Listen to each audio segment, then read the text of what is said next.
안녕하세요. 군사돋보기입니다. 우크라이나 공군이 점점 더 서방 세계 지원으로 강력해지면서 방공망이 사라진 러시아군에게 확실한 타격을 주기 시작했습니다. 8월 10일 보고에 의하면 우크라이나는 전일 상황에 비교해 주기 중이던 러시아군의 전투기 9대를 격파했고 비행 중인 무인 항공기 9대를 격추시켰습니다. 그리고 여기에 더해 전차 15대와 장갑차 10대를 파괴하고 병력은 160명 이상을 쓰러뜨렸는데요. 여기서 주목할 점은 이 같은 러시아 지상군 전차 및 장갑차 파괴 등이 교전에 의한 것이 아니라 우크라이나 공군 전술기들의 폭격에 의한 것이라는 점입니다. 해당 전선에서 러시아군의 방공망이 완전히 사라지다시피 하자 4대에서 5대까지 편대를 이룬 우크라이나 공군 전술기들이 제공권을 장악한 채 러시아 지상군을 공포에 떨게 만들 수 있게 된 것인데요. 현재 우크라이나군은 전차 전력의 부족으로 주춤한 공세를 공군의 능력으로 만회하고 있을 정도로 공군력이 크게 증강된 상태이며, 반대로 러시아군은 거대한 공군 기지가 얼마 전에 엄청난 폭발 사건으로 박살이 나며 안 그래도 떨어지는 공군 전투기들의 가동률이 더 떨어지게 되었습니다. 생각보다도 이번 러시아 공군 기지의 피해가 훨씬 심각한 것으로 드러났는데 어찌된 일인지 알아보겠습니다. 전문가는 아니지만 해당 분야의 정보를 조사 정리했습니다. 본의 아니게 틀린 부분이 있을 수 있다는 점 양해해 주시면 감사하겠습니다. M14 하이마스 다연장 로켓과 AGM-88 함 대레이더 미사일을 활용해 러시아군의 방공망을 마비시키는 우크라이나군의 맹공이 이어지면서 이제 우크라이나 전선 내 러시아군 방공 시스템들이 대부분 무력화되어 버렸습니다. 우크라이나 공군 전투기들은 러시아 방공망이 사라지자 이제 대놓고 러시아군의 위로 날아다니며 그들에게 무시무시한 폭격을 퍼붓고 있는데요. 현지 시각 8월 9일 우크라이나 공군이 밝힌 바에 따르면 8월 8일 하루에만 우크라이나 공군은 남부 전선에서만 7개소의 러시아군 전략 목표물을 타격했다고 하는데, 러시아군은 이로 인해 수많은 지휘소와 탄약고, 물자 집적소 등에 큰 피해를 입었다고 합니다. 우크라이나 공군 측에서 밝힌 바에 따르면 현재 전선의 상황은 여전히 팽팽하고 쉬운 상황이라고는 할 수 없지만 우크라이나군이 전장을 통제하고 있다고 합니다. 러시아군은 형성된 전선을 따라 여전히 적대행위를 멈추지 않고 있지만 이들은 최근 병력 집결지 및 탄약고와 물자 집적소 등 5개소의 시설과 헤르손 남쪽 40km 거리에 있는 3개 지휘소 또한 우크라이나 공군의 폭격으로 파괴당했다고 하는데요. 이때 우크라이나군의 폭격으로 러시아군 제271 근위공수연대 예가 대대전술단의 지휘소 2개소 그리고 전방 관측소까지 파괴되었다고 하니 우크라이나군이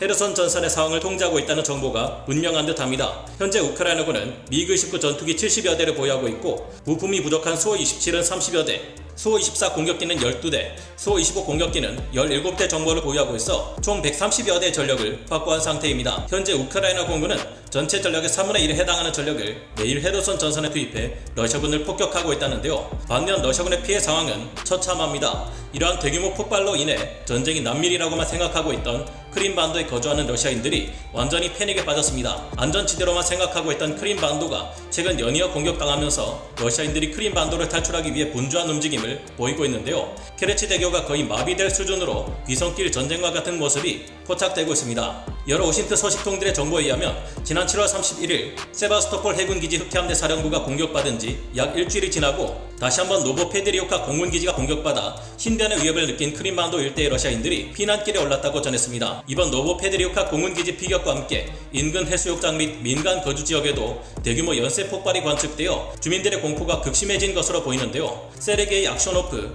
크림공화국 총리는 긴급 성명을 내고 러시아 연방관계당국이 출동해 화재를 진압하며 인근 주민들을 대피시키고 있으며 현재 상황에 대한 통제가 잘 이루어지고 있다며 주민들을 달래고 있습니다. 하지만 우크라이나의 추가 공격 가능성과 당국의 허술한 대처는 주민들을 더 불안하게 만들었습니다. 여러 오신트 소식통은 노보페드리오카 공군기지 피격 이후 크림반도 각지에서 버스나 트럭을 대절해 크림반도를 탈출하는 인파가 급증하여 몰려든 차량으로 인해 완전히 통행이 마비됐다는 소식을 전했는데요. 민간인들의 피난을 막기 위해서 노보페드리오카 공군기지의 폭발은 그저 화재로 인한 탄약고 유폭이며 러시아군의 방공망은 정상적으로 잘 작동하고 있고 우크라이나군은 러시아군의 방공망을 뚫을 능력이 없다는 헛소리가 나고 있습니다. 러시아 국방부는 보도 자료를 통해 이번 공군기지 폭발은 적의 공격 때문이 아니라 기지 내부에서 발생한 사소한 화재 때문이었으며 피해 규모도 민간인 5명 정도에 그쳤다. 우크라이나는 절대로 크림반도를 공격할 수 없다고 피해 규모를 축소시켜 발표했는데요. 말도 안 되는 소리입니다. 이미 영상과 사진 등을 통해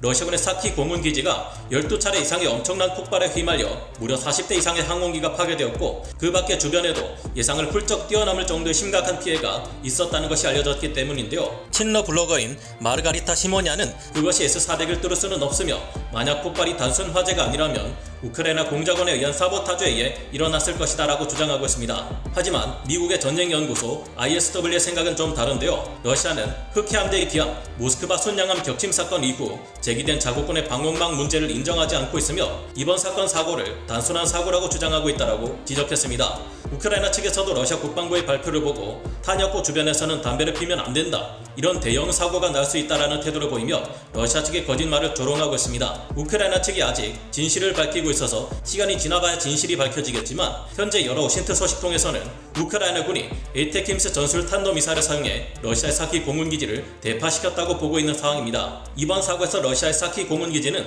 그야말로 초토화되어 버렸는데 이처럼 러시아군이 거짓말을 하고 있는 이유는 뭘까요? 피난민들에게 안전하다는 것을 알리기 위해서였을까요? 아닙니다. 러시아는 크림반도 주민들이 대피하면 크림반도의 주요 교통시설과 인프라 가동이 멈출 것을 우려하기 때문이라는 것이 밝혀졌습니다. 저번 시간에 말씀드린 것처럼 이번 공군기지 폭발이 우크라이나군의 공격에 의한 것이라 밝혀진다면 러시아군은 자신들의 방공망이 아무것도 하지 못하고 피격당한 사실, 전 세계적으로 자신들의 방공망이 실제로는 아무것도 하지 못한다는 것을 대대적으로 선전하는 것이 됩니다. 러시아의 방공 시스템은 효과가 없는 것이 아니라고 강조하기 위해서였을까요? 최근 러시아 국방부에서는 세계 최강의 야전 방공 시스템이라는 판치르-S2를 헤르손 전선에 배치하여 우크라이나의 바이락타르 TB2 드론을 파괴하고 있다는 소식을 전했습니다. 최근 이래저래 체면이 말이 아닌 자신들의 방공 시스템이 아직은 건재하다며 애써 자신감을 드러내고 있는 셈인데요. 러시아 국방부는 홍보 영상에서 판치르-S2의 가동 동영상을 공개하면서 우크라이나의 드론을 파괴한 잔해를 공개했습니다. 나토 코드 SA-22 그레이하운드 판치르-S1 방공 시스템은 2000년 5월 아랍에미리트에서 투자해 개발되어 UHF 밴드의 원R S1, 원2 회전식 패사 레이더를 사용하고 최대 20개의 목표물을 추적하여 무선 지령으로 최대 4개의 목표물과 교전하는 것이 가능한 하이브리드 방공 시스템입니다. 사거리 20km 안에 들어오는 적의 각종 미사일 및 폭탄을 비롯한 정밀 유도 무기, 전투기들을 요격할 수 있는 것으로 알려져 있는데요. 5km 거리에서 기관포로 추가 요격 임무가 가능해 사실상 5개의 목표물과 교전할 수 있습니다. 하지만 시리아, 리비아 등에서 실전 배치된 판치르는 제대로 된 성능을 발휘하지도 바이락타르 TB2의 공격을 막아내지도 못한 채 박살이 났었는데요. 이에 러시아는 판치르의 레이더와 미사일을 교체하여 소형 드론 및 전술탄도 미사일 등에 대한 대응 능력을 갖춘 판치르 S2를 개발했습니다. 바이락타르 TB2에 치를 떨고 있는 현재의 러시아군이 기존의 판치르 S2를 더 개량하여 드론 킬러로 거듭난 판치르 S2 버전을 드디어 러시아 전선에 등장시켰다고 하는데요. 사각형 패사 레이더를 장착한 것은 판치르 S1이라고 볼 수 있고 팔각형 에이사 레이더를 장착한 것이